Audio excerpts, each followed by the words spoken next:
Sa binyag, kasama tayo sa misyon ni Kuya Jesus.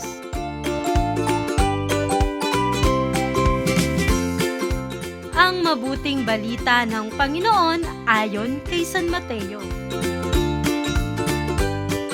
Noong panahong iyon, si Jesus ay dumating sa Jordan mula sa Galilea at lumapit kay Juan upang pabinyag. Pinigilan siya ni Juan na ang wika, "Ako po ang dapat binyagan ninyo at kayo pa ang lumapit sa akin." Ngunit tinugon siya ni Jesus, "Hayaan mo itong mangyari ngayon sapagkat ito ang nararapat nating gawin upang matupad ang kalooban ng Diyos." At pumayag si Juan. Nang mabinyagan si Jesus, umahon siya sa tubig, nabuksan ang langit at nakita niya ang Espiritu ng Diyos bumababa sa kanya gaya ng isang kalapati. At isang tinig mula sa langit ang nagsabi, "Ito ang minamahal kong anak na lubos kong kinalulugdan."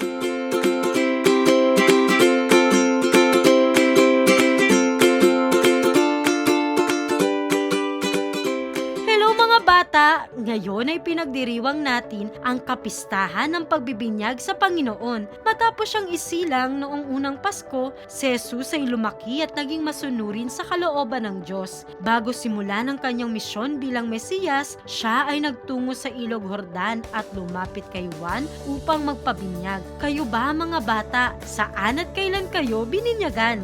Sa kwento sa ating ebanghelyo ngayon, ipinapaalala sa atin ng simbahan ang kahalagahan ng binyag at ang mga kalakip na tungkulin nito sa ating buhay bilang mga Kristiyano. Mahalaga ang binyag para sa ating kaligtasan. Pinatunayan nito mismo ng ating Panginoong Jesus. Bagamat hindi na niya kailangan pa na tumanggap ng binyag, siya ay nagpabinyag pa rin. Bakit nga ba kailangan magpabinyag ni Jesus? Hindi siya makasalanan at hindi siya nangangailangan ng paglilinis. Ngunit hinayaan niya ang sariling tumayo sa hanay ng mga makasalanan. Nakipamuhay siya sa atin upang matubos tayo. Ang kanyang pagbibinyag sa Ilog Jordan ay paunang larawan ng kanyang pagtalima sa kalooban ng Ama hanggang sa krus. Matapos siyang binyagan ay may isang tinig mula sa langit. "Ito ang minamahal kong anak na lubos kong kinalulugdan." Sa tagpong ito ng pagbibinyag kay Jesus, isang tinig ng pag-ibig at pagkilala ng Ama ang narinig mula sa langit. Isang pahayag na hindi lamang para kay Jesus, kundi para rin sa atin na tumanggap sa binyag. Sa binyag ay inililigtas tayo sa kasalanan, nagiging mga anak ng Diyos, kasapi ng simbahan at kasama rin tayo sa kanyang misyon. At magagawa natin ito kung tutularan si Kuya Jesus, magpakumbaba, sumunod sa kalooban ng Diyos at handang ibahagi ang liwanag ni Kristo sa iba.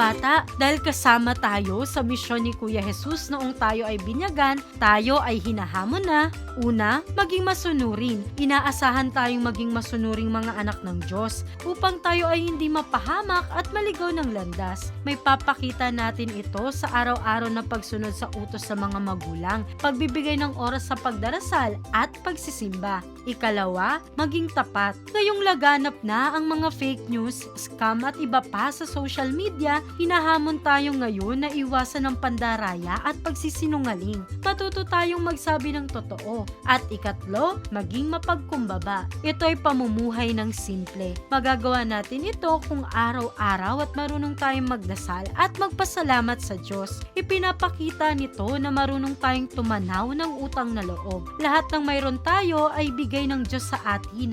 Kaya naman nananatili tayong mapagpakumbaba. At dahil din dito, natututo tayong magbigay at magbahagi lalo na sa mga nangangailangan.